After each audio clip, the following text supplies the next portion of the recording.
In recent months, a movement has been quietly taking place across Europe, notably in France.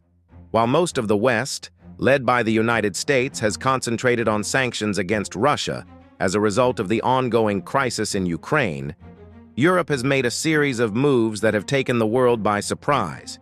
These decisions, which revolve around energy and commerce with Russia, have left many people wondering what is going on behind the scenes in Europe. Despite the strong position adopted by many Western countries, Europe remains significantly reliant on Russian energy exports, notably natural gas. Even with sanctions in place, gas purchases from Russia have reached new highs in 2025.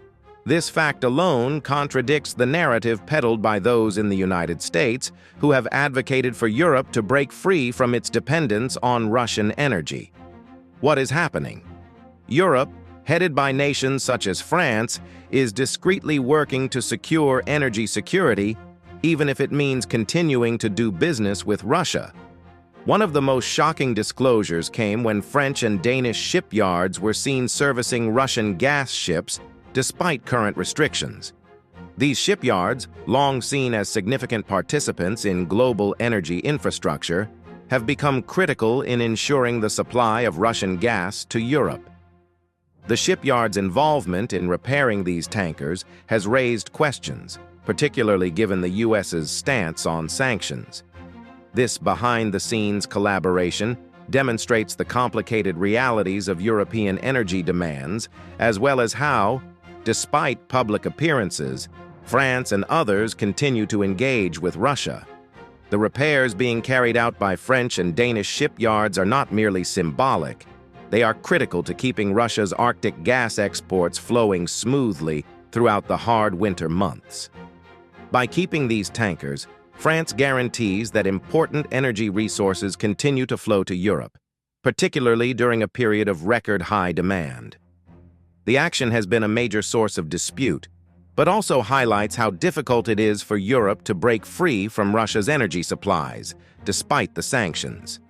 While Europe has officially stated its solid support for Ukraine, the reality on the ground reveals a different picture. In actuality, Europe has been obligated to maintain commercial links with Russia in order to meet its energy demands. The EU's capacity to secure energy supplies, whether gas or LNG, has frequently been facilitated by its discreet but continuous connection with Russia. And with EU gas stocks diminishing, the need to maintain such relationships has never been more pressing. French ports have played an important role in helping Russia's gas export infrastructure. These ports have served as important transit points for Russian liquefied natural gas, LNG, bound for European markets. Despite public requests to prohibit such activities, French ports continue to collaborate with Russia, keeping energy lines operational and contributing to Europe's energy crisis. While many in the United States would prefer to see an end to Russian energy exports, the fact is that the world economy, particularly Europe's, continues to rely on them. French ports, in particular, play an important role in the supply of Russian gas and oil across Europe. This intricate connection underscores the conflict between Europe's public attitude toward Russia and its private behavior. More than just political announcements will be required for Europe to completely cut relations with Russia. It would necessitate a significant change in the continent's energy policy. The U.S. has always advocated for a tougher stance on Russia, asking Europe to abandon its reliance on Russian energy entirely. However, Europe's silent reliance on Russian commodities has left the U.S. dumbfounded. What Europe has done, publicly maintaining commerce and allowing repairs on Russian boats, has put the United States in an awkward position. It appears that Europe's energy security and diplomatic interests are frequently in conflict with U.S. expectations.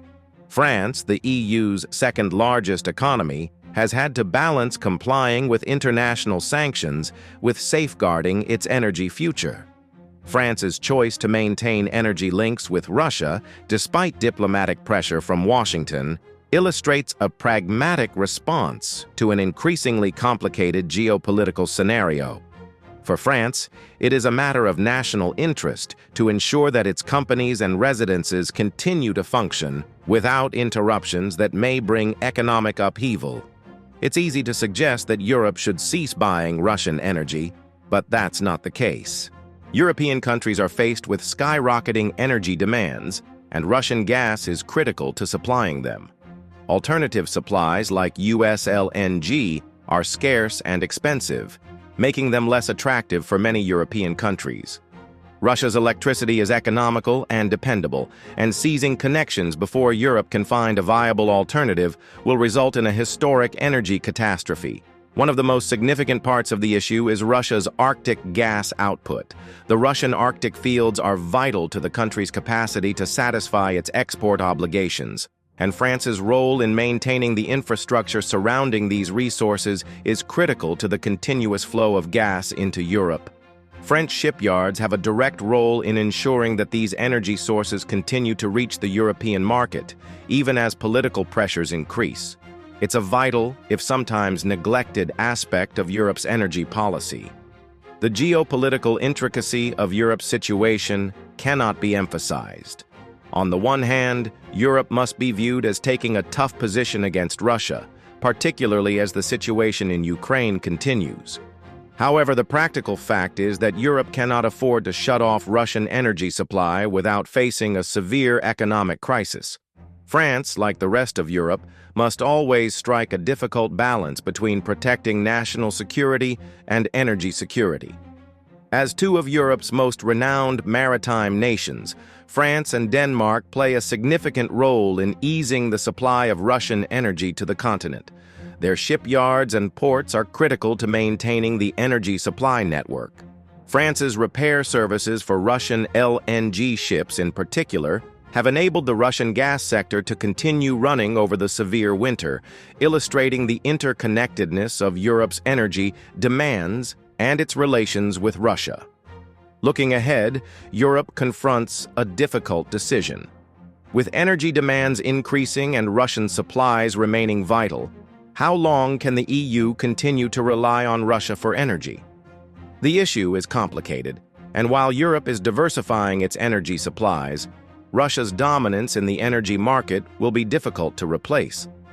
In the future years, EU-Russia energy ties may be marked by compromise, as both sides understand their mutual dependency. As Europe considers its energy destiny, the United States' role in defining its energy strategy cannot be overlooked. The U.S. has pressed for a reduction in Europe's dependency on Russian energy, but the issue remains: can the U.S. compel Europe's hand? With such high energy demands and Russia maintaining a major market participant, Europe's future direction may differ from what the United States expects. For the time being, France and other European states appear to be taking a more cautious approach, continuing to interact with Russia but navigating a constantly changing geopolitical situation. That concludes today's discussion. If you found this material useful, please subscribe to the channel for future updates on world events and their implications. We'll be back soon with more detailed analysis. See you in the future video.